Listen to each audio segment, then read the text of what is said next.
All right. Hello, everybody out there. Welcome to my Write on Con 2018 session on dialogue, description, and descriptive action. This is Mary Kole. I run kidlit.com and I also provide freelance editorial services. I'm also the author of Writing Irresistible Kidlit, available from Writer's Digest books. So, we're going to be talking about dialogue, action, description, and the writing craft a little bit today. You can submit your questions, and our lovely moderator will help me figure out what to talk about. So if I ever look over here, that means I am trying to read and figure out how to structure this talk and get some of your questions. So keep them coming, and I will just pick through them here. And I hope you're having a great conference so far.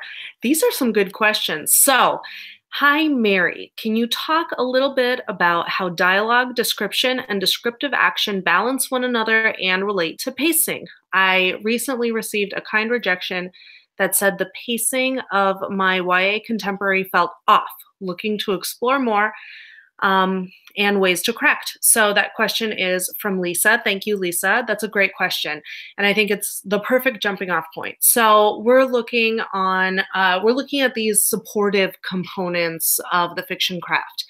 The dialogue, the description, the descriptive action. This is kind of how we get the story moving forward, which is very closely related to pacing. So how do they all fit together? Well, I want to talk first about this idea of the balance of action and information. And this is something that I work with writers a lot on. And it's this concept that there's action and all of the things that sort of keep plot moving forward. And then there's information. And we do need information. Writers are very scared of the idea of telling, right? But it doesn't necessarily have to be a four-letter word in the writing craft. So we need some information, more so, especially if you're writing fantasy or science fiction. You need to get these facts of your world down on the page. But the problem with information is that it tends to drag the pacing down. When there's information, it lies like a big heavy block on the page, and things don't really move anywhere until we have this information down, which is why big info dumps, as I call them, are discouraged, especially at the beginning of a novel. And so when there's action, there's not a lot of time to stop and gather information. That's why the two of them are in this balance. And it's all about striking the right balance so that you're getting enough information to know what's going on, especially at the beginning of your novel. You want to know who the characters are, why they're doing what they're doing, if we're in a specific world, what else is going on in that world. So that's all in the purview of information. But we also need to move things along and have plot happening and have action happening so that it's not too heavy with information and dragging. But on the flip side, if we have too much action and too much plot right away, there's a character running and being chased by something, we may not necessarily attach to that situation as readers because we don't have any information. And information helps us sort of get a foothold in the story. So the question is, how do we balance these elements? Now, one thing that I like to tell writers like Lisa B who are struggling with pacing is that, especially at the beginning of your story, and if you're kind of in the phase where you're maybe seeing submitting out and seeing responses from agents, maybe they are talking about the very beginning of your story, or they could be talking about your entire manuscript. I would say give just enough information to give your reader a sense of attachment in the story. And obviously, since I haven't seen Lisa's manuscript, I can't speak to the exact issues with pacing that the agent saw, which kind of makes my advice a little bit limited and a little bit more general in this sense. But I would say give just enough information, give just enough description, especially at that crucial beginning point of your novel, that the reader feels like they know something going into your world, meeting your character, learning about the situation that's happening. So we want to avoid that really, really fast paced, action heavy opening. We have a little bit of information. Ideally before it becomes relevant. So if there's something that you want your reader to know about your character or about the world, lay it out there before it comes into play in the story, but definitely keep a much tighter focus on the story itself. So let me just double check Lisa's question to see. So descriptive action is another thing that I like to talk about a lot. And I'll talk about it here because we're kind of getting some of these initial concepts down. And one thing to think about in description is how detailed you want to get, because I like to talk about the writer acting as if they're a spotlight operator. Your job when you're writing fiction is to point the spotlight at the important stuff in your work. And so if you're going into great detail and describing every little thing in the scene just because you can visualize it, you're describing every aspect of a character, you're describing, in quick action, somebody is making moves. These are my moves. Somebody is making moves, but you're describing like, the right hand does this and the left hand does this. You may be getting too caught up in all of the detail that you can visualize that you want to get on the page. And at that point, you have to start asking yourself, what of this is truly important for my reader to know?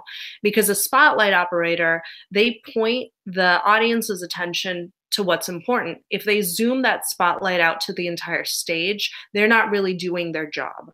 And so sometimes a writer who indulges too much in description is giving too much information. Not all of that information isn't necessary. And this can be a really, really tough judgment call for a lot of writers to make. So if you're getting dings on your pacing, it could be that you're giving way too much information, and maybe at the wrong time. So one thing that I see a lot of writers struggle with is they want to get it all out there, all out on the page. Well, is there something that you could hold off for later in terms of information about your character, information about your world building, logistical information or description about what's going on in a scene?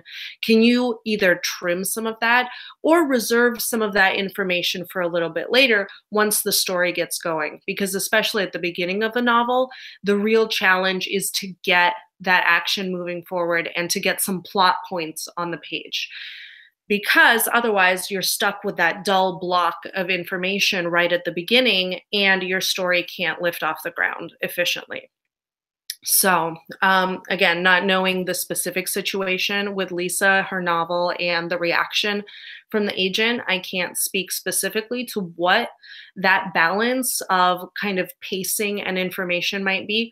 But those are a lot of the things that I like to talk about when it comes to action, information, dialogue, and pacing that I'm sure we'll touch upon later. But these are the foundational concepts that we talk about. So I'm going to keep scrolling through here. All right.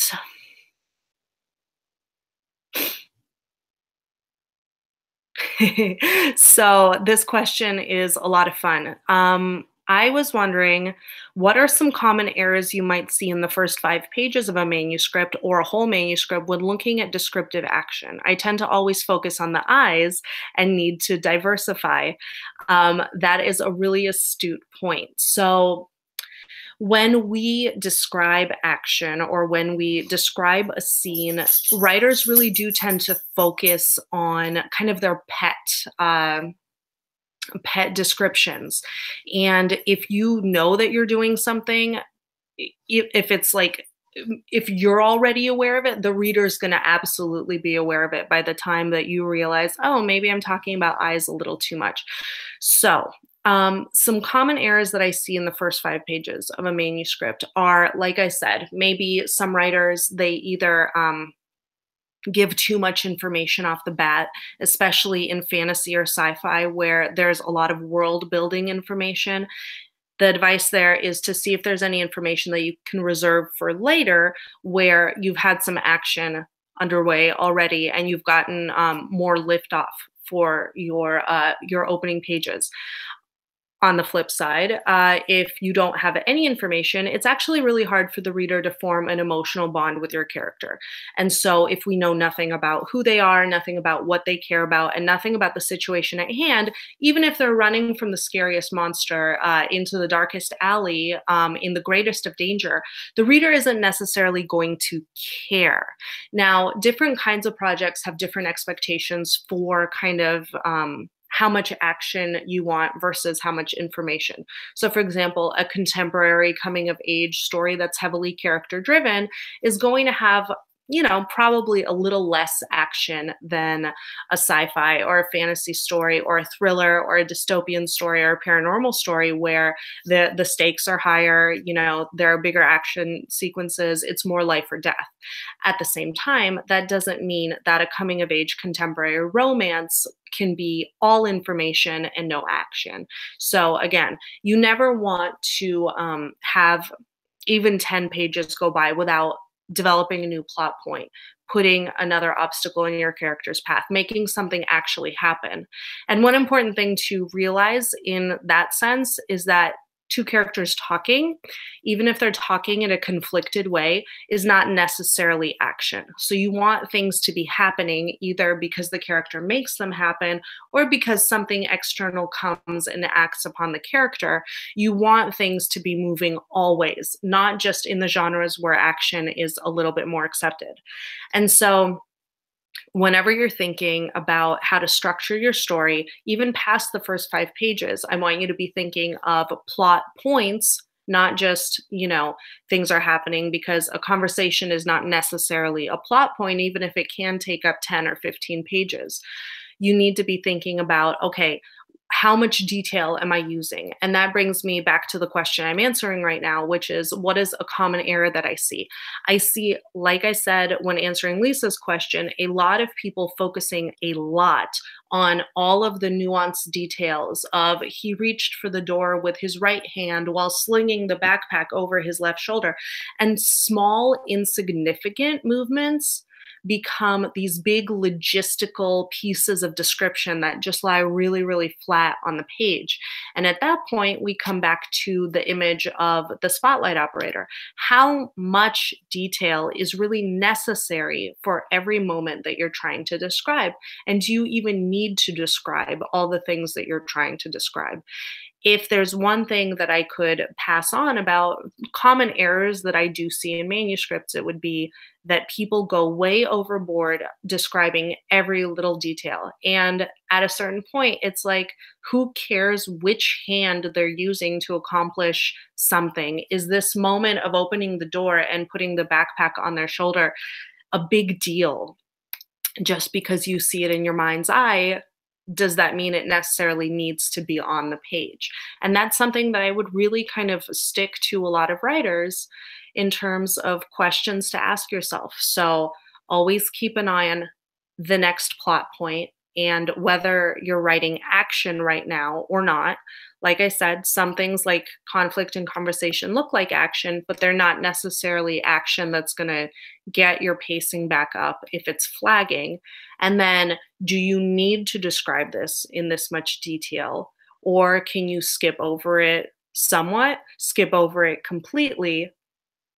And another consideration is something that I like to call mimetic writing, which is the writing itself mimics, hence the word mimetic, what you're talking about. And so if a character is running for their lives while opening a door and slinging their backpack over their shoulder, you're not necessarily going to put all of that in one long sentence. For example, she sprinted down the hallway only to come to a door at the end. She while opening the door with her right hand and slinging the backpack over her shoulder with her left hand. That's the sort of writing I actually see all the time when people are trying to describe quick action.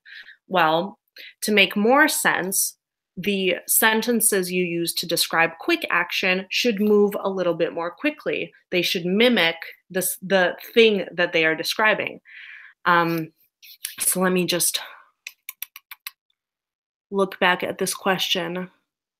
So The real point that I want to make with describing action is sometimes writers get in their own way by describing quick action in a slow way or describing quick action with too much detail that weighs it down. So you always want to keep an eye out for the style of what you're saying to match the content of what you're saying. So if you're talking about quick action, quick details, quick sentences, think about mimetic, the idea of mimicking style and substance. It really can be as simple as all that. And another quick thing that I would recommend that every writer do is if you are reading through your project, one thing I like to tell people is to print out their project on real paper. So I get called old school a lot for this kind of advice.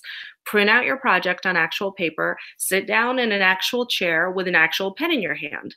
Avoid the temptation to edit as you're reading. Your job here is to simply read for pacing. So start reading your manuscript, and the only thing you're allowed to mark with your pen is places where your mind starts to drift off and you start to get bored. Now, um, this can be either hard or easy depending on how you feel about your manuscript at the time. I know we all go through this emotional roller coaster when we're writing, but if you're very familiar with your manuscript, you're really bored with it, your mind will start drifting more easily. If you're really invested in the manuscript right now, it may be a little bit more difficult for your mind to start drifting off. But we all do it when we're reading. We start maybe thinking about other things, or maybe our grocery list creeps into the picture or whatever. Keep awareness on that. And the only thing you're doing on this read through is marking where your mind starts to drift. And it's a very likely assumption that your mind is drifting in places where you're getting a little bit bored. That's not a judgment call on your manuscript, but like I just said, it's very hard to keep sustained attention on something for 3 to 4 hours, even a novel that we are really invested in. So you can go back in your margins after doing this kind of read through and see all of the places where you sort of made a notch on the side. And those are places to zoom back in for your talk about pacing. Those are the places where likely pacing is going pretty slowly. And those are the places to zero in on. Is there not enough action here? Is there too much information? Is there too much conversation and no plot? Is there too much description for something that may be more on the insignificant side? So those are kind of things to watch out for when you're doing a reading for pacing. So I'm going to move on. Oh, and about description of eyes. Mix it up, especially when you're writing romance, especially if you're writing a lot of scenes where people just are face to face. Eye descriptions, mouth descriptions, look in the eyes descriptions, different quirks of the mouth. These are all things that are very common in scenes, especially with people going one on one. And so instead of talking about eyes and mouths all the time, how can that character maybe do an action instead of avoiding your gaze in a scene where something shady might be going on? They could busy themselves doing something else to avoid talking about it, for example. But yeah, eyes, mouths, tones of voice. These are all things that we as visual creatures, we like to describe a lot because the look in somebody's eye, the quirk of somebody's mouth, these are things that tell us a lot. But in terms of writing, they're actually telling a lot of the time because you can say she had a sad look in her eyes, or sadness crept into her voice, or her mouth pointed down at the corners. But those are ways of just saying she's sad without really saying it. They're not exactly showing yet. And I'm sure we'll talk a little bit more about showing and telling, but it's basically sneaky telling.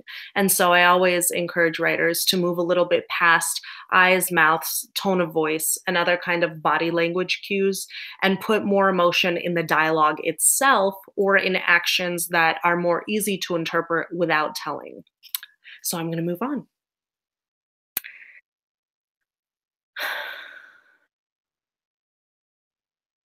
Okay. So, so this is a good question. All right. I'm struggling a little bit when knowing when I have too much dialogue and not enough characterization or description. I'm also struggling with the pacing of my novel. So I know that this talk is going to be largely about pacing because it's such a huge issue. So I'm really happy with all of these pacing questions that I'm seeing. The intense parts are going by perfectly. So congrats. But the transition chapters are starting to bore me. Okay. They are too slow, and it's almost like I have too much description or something that's slowing it down. I need what's happening in those chapters, so I can't scrap them, but they are very slow and not intense compared to the others. What should I do? So, a lot of good stuff in this question, including about pacing, about transitions, and about maybe not having enough information in the dialogue parts because it can happen sometimes. Sometimes writers, the two extremes that I tend to see in scene are just dialogue where everything else is really lean. More often, I see dialogue, but it's crowded out by too much stuff, too much business all around the dialogue. Now, I'm a bit of a purist myself. I believe that dialogue should do the legwork in scene because that's how you can convey conflict. That's how you can convey what the characters really want, what needs they have, what needs aren't being met, what obstacles they're coming across. Dialogue is really, really wonderful and handy in those ways, and it should be the backbone of any scene. That being said, you need a little something there. Something that I object to is having too many dialogue tags, for example. So we can go back to that idea of telling using body language. You can say, something like, hello, she said, her voice sad and her mouth quirking down in the corners, a forlorn look in her eyes. Um, by the forlorn look in my eyes, you can probably tell that the dialogue there, the word hello, is not doing its job in your scene because you're sort of putting all this scaffolding around it about the tone of voice, the look in her eye, the thing on her mouth. And all of that heavy lifting ideally would belong in the dialogue. So you'd have something like, oh, hey, I guess, even though that's a little obvious as well, but you're starting to put more of that emotion in the dialogue itself than in all the stuff around it. So, my preference is to have less of the stuff around dialogue and to put more stuff in your dialogue. Whereas if you have too much just in the dialogue and nothing else in the scene, I would ask that you maybe inject some actions, inject some interiority into the dialogue. And interiority is a concept that I haven't mentioned yet, which is the thoughts, feelings, and reactions that your point of view character is experiencing as they go through the scene. So, to go back to our sad person dialogue example, you'd have them say something like, oh, hello, I guess. And then you would add your point of view character's reaction in interiority. Oh, great. It looks like she's having another amazing day. I wonder what I did this time. So, if you have your main character sort of moving through the scene and reacting just in their head, as they go along, you can do this in first person, you can do this in third person. It adds more dimension and more context to what's happening in the scene itself. And so if you feel like you're just doing straight dialogue, like dialogue, dialogue, dialogue, dialogue, maybe to break it up, you add some interiority sort of around either what your point of view character is saying or something another character is saying, where the point of view character can step back and have a reaction. So that's the first part of that question about, gosh, what do I add to my dialogue if it's just straight dialogue? If it's dialogue surrounded by a bunch of stuff, I really want to encourage you to trim back some of the stuff that you have, some of the telling that you have in your dialogue tags, and maybe add some interiority. Add some more emotional reactions from your point of view character there instead of focusing on what people's eyes are doing, what their mouths are doing, their tone of voice, and kind of their body language is doing, because that's all external. I would much rather have the whole scene filtered through very strongly your point of view character's lens as they're experiencing the scene.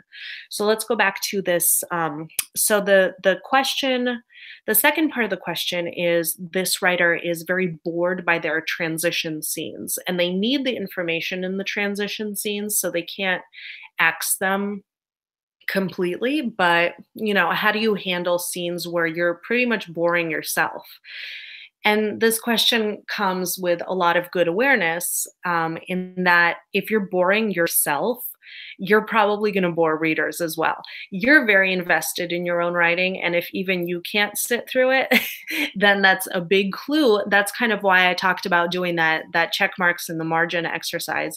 If you're having a hard time kind of focusing through and powering through that section, it's a very good indicator that your reader is probably going to be even more checked out during that time.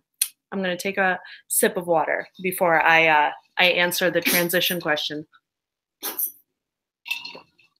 So in that case, if you're kind of boring yourself and you have these sort of valleys in between sections of action, I would, first of all, reassure you that it's okay to take a break from action sometimes. Actually, it is desirable even to give your readers a little bit of a valley, because that way you can kind of do a post-mortem, I guess, on the action that just happened, and you can take a little break and prepare for the action that's about to happen. So ideally, if you do have a valley, use it to accomplish this sort of contextual pause in the action. That being said, you don't need action all the time. Like I said, if there's too much action and not enough information, then you're going to exhaust your reader emotionally. You will also deaden the effect of action that's coming up. There's something I like to talk about, the law of diminishing returns as it applies to fiction, is that, you have a fight with an alligator. It's huge, it's high stakes, it's a big deal. Okay, 10 pages later, you have a fight with an alligator. Okay, well, this time your reader has already seen a fight with an alligator. That fight, the character defeated the alligator. And so the next fight with the alligator, they're going to care about it a little less. And then 10 pages later, if you have another fight with an alligator, they're going to care about it even less, because we've already had a couple of those. And so the more of a certain element that you put in your novel, the more the reader is sort of numb to it. And so if you are hitting your reader with action, action, action, action, they're going to start building up a resistance to that action unless something completely huge and completely incredible happens this time. So these breaks are actually desirable in that you want them to sort of rebuild a little bit. That being said, you may just have a very high tolerance for action, and your valleys might bother you, but they might not bother other people. This is why a critique group is a very, very helpful thing to have, so they can tell you whether they're bored as well. But you don't need to make that big of a deal out of transitions. Some people think that just because a character goes to school on a certain day, and maybe the scene that you're really looking forward to happens during lunchtime, some writers think that they have to have the character wake up, have the character eat breakfast, have the character on the school bus, have the character do the first half of their day to get to lunchtime. And that is absolutely not true.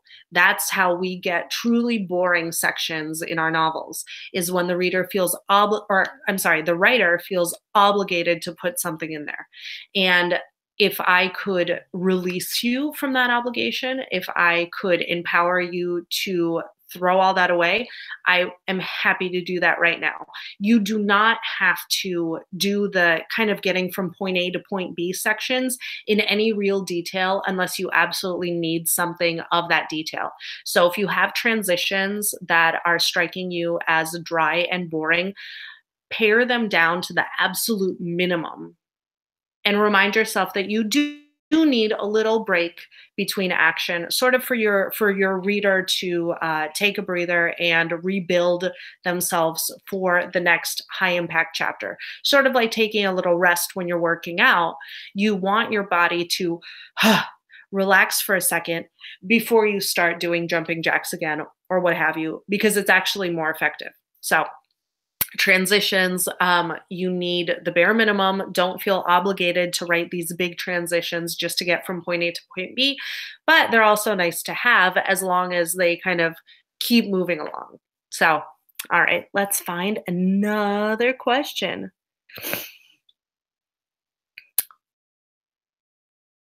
What is my opinion on adverbs and why? I'm actually very minimal on adverbs. You just don't need them if you're doing your job elsewhere. The from a voice and ear perspective, if you keep seeing ly words in the text, they can kind of start to give your writing a sing-songy quality, and they start popping out and becoming very, very noticeable. So from a voice perspective, I discourage them, but also they're telling, especially in dialogue tags. So like I said, with our example of the sad person, hello, she said forlornly. It just, you want the dialogue itself to do that work for you. And adverbs in dialogue tags is where I most frequently see adverbs in the manuscripts that I work on. And I just discourage adverbs, and I discourage fancy said synonyms like she sighed forlornly. It's just overkill. And when I see those adverbs and when I see all of these said synonyms or asked synonyms, the writer could really be taking their energy out of those descriptions and putting it into what she's actually saying and conveying emotion in that way, or something that the character is actually doing that the reader can interpret, that conveys a certain emotion, that conveys a certain need. They're a crutch, and the sooner you can try your writing without them, the more you might learn how to get along without. I keep calling it scaffolding, and I really like that term because it, to me, it conveys, it has this connotation of, it's kind of holding you up, but it also obstructs, if we see scaffolding around a beautiful building, it obstructs the visual of the building, and the building should really be standing on its own. So all of this stuff like adverbs, like telling in dialogue tags, I do really stand by that term of scaffolding when I talk about it. Okay.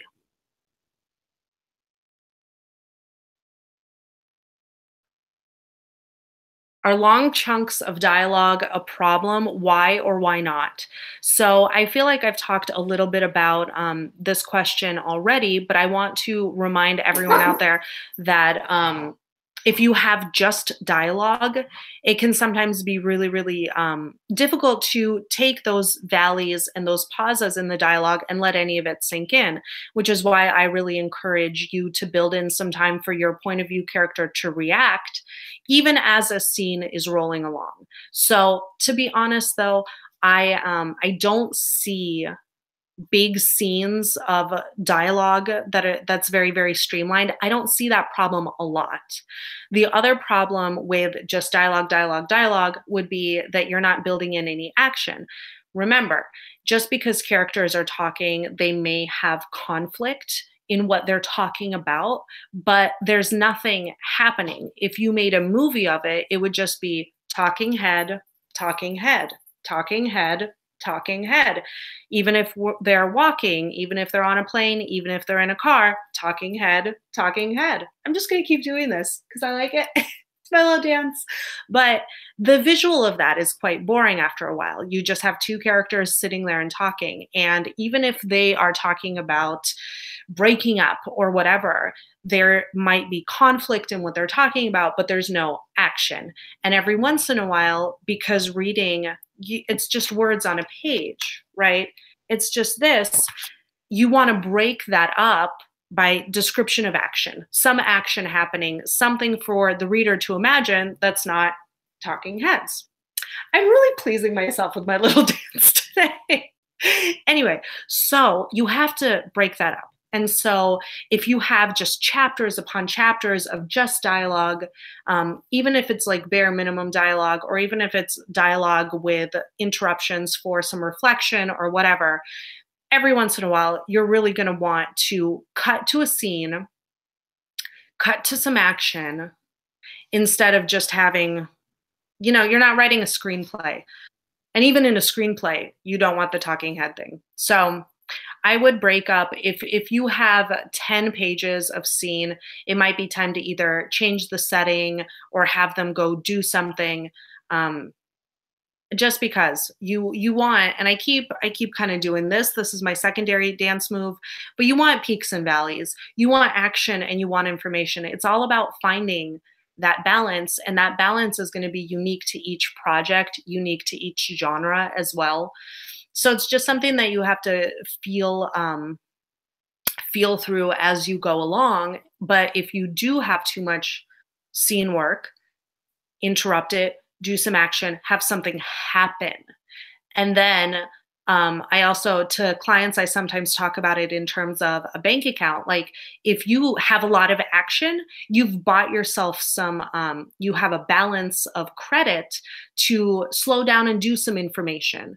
You can really balance these fast-paced sections with slower-paced sections, and dialogue does fall into that slower pace, more information-heavy style of writing that needs to be balanced out with action. All right. So I have a voice question here that I am going to, yeah, I can get that one addressed pretty quickly. This is not technically a workshop on voice or a talk on voice, but a lot of people struggle with voice. And so I'll read this question and I'll kind of validate it a little bit.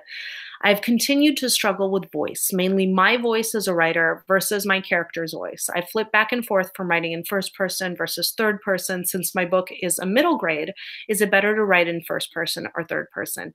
Both are very widely used in middle grade as well as young adult. There tends to be somewhat of a bias toward first person because it can seem more immediate. Some writers find it really, really easy, or I should say easier, to get into the swing of their character and get a sense for their character if they're writing in first person. It kind of lets you put on this cloak of your character and pretend and remind you that you're pretending. So sometimes it does inspire a voice that feels a little bit more immediate or feels a little bit more accessible. Again, I'm talking about the first person here. That being said, a lot of writers are more comfortable writing in third person, and in some genres like fantasy, there's a bit of a history of them preferring third person to get a bit of a more narrative remove, or some people like to write in third person because they want to access different points of view in their novels. So I would say whatever voice and point of view you want to use, experiment. Nobody's sitting over your shoulder and sort of judging you and reading your work as you play around. And one of the things that I've really become passionate about is this idea of playing around and having some fun and really trying stuff, because writers, once and I completely understand where this comes from, but there's almost this feeling of like, well, it's on the page already. I've written those 5,000 words. I don't want to scrap them and move on. And that's when writers like, some writers would almost rather revise the same 5,000 words instead of just putting those aside and maybe writing a new 2,000 words in a different direction, because we become attached to what we've already written. It's progress, it's something on the page. That being said, you could be closing off some really, really valid opportunities for yourself if you stick with what you've already created. And if you're in first person and it's just not gelling, or you feel like you have to be in first person because you see a lot of books on shelves that are in first person, there's nothing that says that your book and your vision and your story needs to be a certain way. where third person might actually be more appropriate for you as a writer and for this project.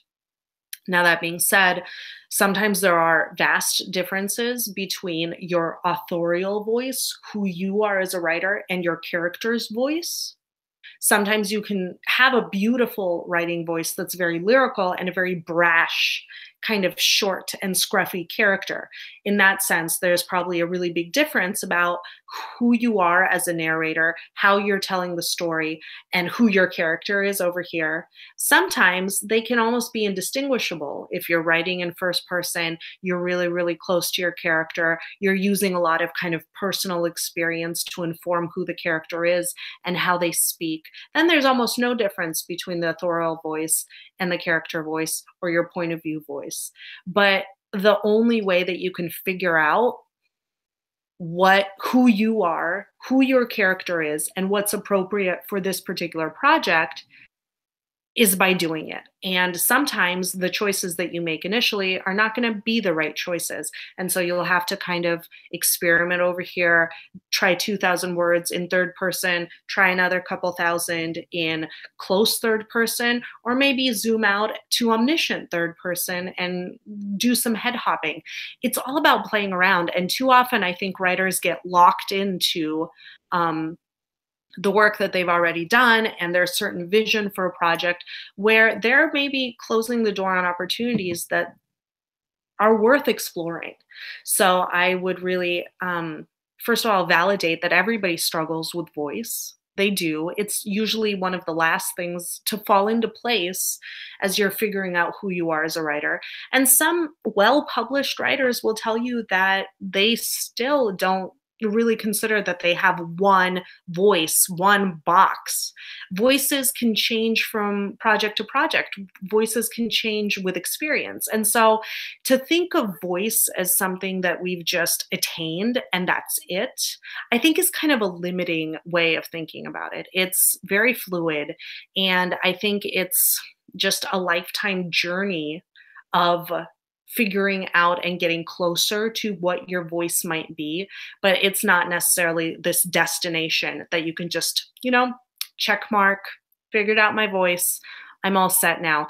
I think that is kind of a bit of a fallacy in terms of beliefs that people have about writing. So it's okay to keep playing around with it. And I don't think that you're ever going to get 100% there.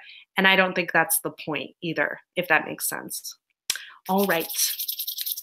Let's see here. We have some time for maybe two more questions.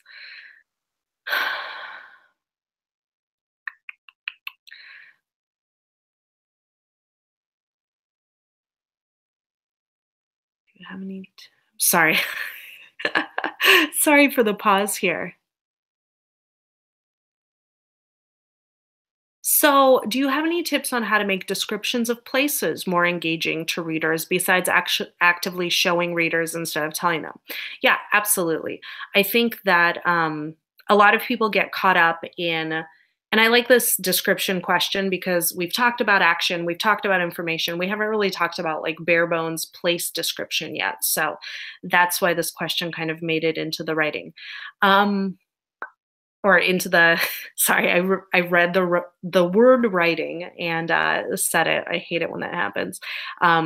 Made it into the talk. So writing descriptions of anything, but especially places, a lot of the time writers go way overboard. Like I've been saying in this session so far, they see like, every little detail. Um, a hashtag just came up in the chat, show us the dog. That's because last year my dogs were such a huge part of my talk because they were like right in my lap that I think it's hilarious that you guys remember my dogs. I will show them to you at the very end of our talk. I really want to answer this great question about description. So like I've been saying, people get really wrapped up in, they see everything, they see every little detail, and they want to transmit it all to the reader because, this is their world, especially in fantasy, especially in science fiction, or especially if you're setting your story in a place that you're really inspired by. People tend to get really effusive with details. as a reader and as a writer, I would almost rather have a couple very specific, small, and unexpected details about a place that I wouldn't necessarily have thought of, instead of just the whole descriptive rundown of every little detail, because that's going to sit very, very flat and dense on the page. For example, let's talk about a seaside town. We can all imagine the descriptions of the salty air and the mist or the fog that descends in the morning or whatever, or the warm sand in the afternoon. Like these are all things that you don't necessarily, like you're not reinventing the wheel with any of these descriptions. But if I really want to be transported to that place, I would almost rather have, the character watching a seagull as it tried to stamp some kelp off of its foot or something, or looking at the sand and seeing a dried out crab claw in the sand. Like these tiny details that aren't necessarily obvious, but that really kind of put me there. And it's the specificity that does it.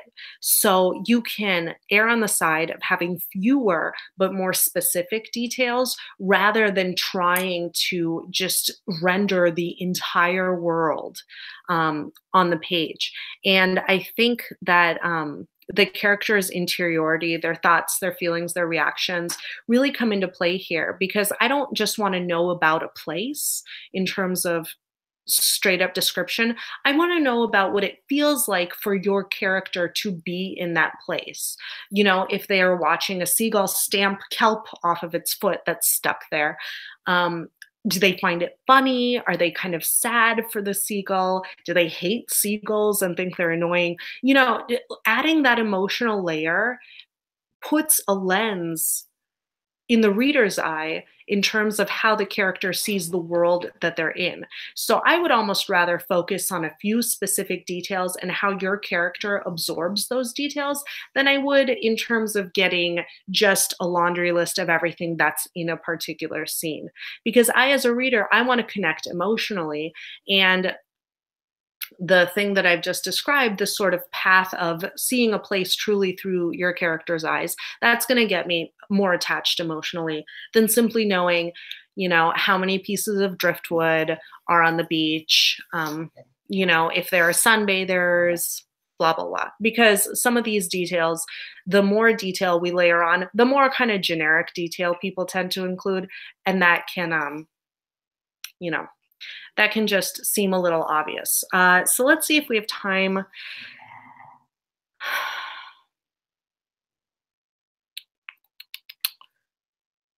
Do you have any suggestions on how to make dialogue realistic and not stiff? I think that's a great question. And I am so sad because there are so many great questions that you guys have sent in that I can't field because we're now at the 3-minute mark. So how to make dialogue realistic and not stiff. This is something that I tell everybody, absolutely everybody. I say, read your work out loud. It is the easiest thing to think about doing and one of the hardest things to actually commit to doing. And I just wish more people would sit down, again, maybe print it out if you have to, sit yourself down in a chair and start reading your work out loud, especially the dialogue, because dialogue is meant to be spoken. If we only ever hear our dialogue in our own heads, we're not living the dialogue the way that it's supposed to be lived if this was real action, if real people were really speaking. And so one of the things that I encourage everybody to do is print out your manuscript or, read it off a screen if you must. And then just start talking, like actually talking, open your mouth, make sound come out. A lot of people think about doing this and they're like, oh yeah, thinking about it is the same thing as doing it. And it absolutely is not. So I give this advice to 100 people and probably 2 will actually do it, and they'll do it for a couple pages and they're like, oh yeah, I get the gist of it. But everything that you've written, try saying it out loud. See how it goes. See how the voice sounds. See how your ear matches, like what your ear is hearing, how that matches up to what you think you've written. Because a lot of the time, you're so used to what you've written that you just gloss over it.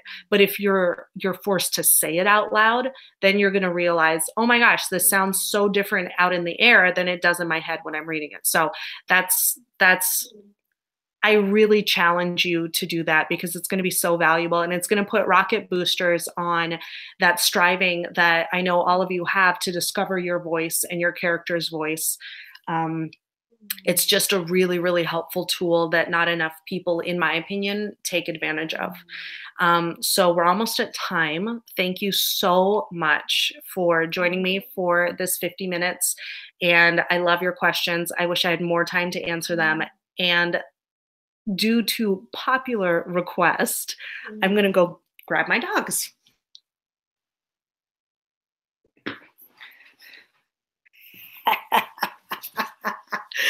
This is Olive. Little Miss Olive is a white pug, and she's very upset because she was in a sunbeam, and I got her out of her sunbeam. But this is Miss Olive, and I'm going to get Miss Gertie.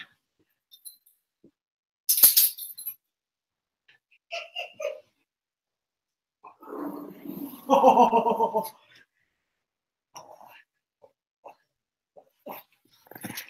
Miss Gertie is even more upset because she was in an even bigger sunbeam. Oh, okay. I'm going to let Miss Gertie down. Miss Gertie has become rather cantankerous in the last year. She's hit that kind of part of her pug life where all she wants to do is sleep. And I think I'm going to hear it from her when this is all over. So, okay. Thank you so much. Thank you for requesting my dogs. They are a wonderful joy, and I'm so happy that they have fans out there. Enjoy the rest of your Write on Con experience, and I would love to hear from you guys. Mary@kidlit.com is a great way to reach me. If you have any other questions like this that you really, really want to see fielded, I might even field them on the blog. And it's such a pleasure always to connect with you guys, and have a good rest of your conference.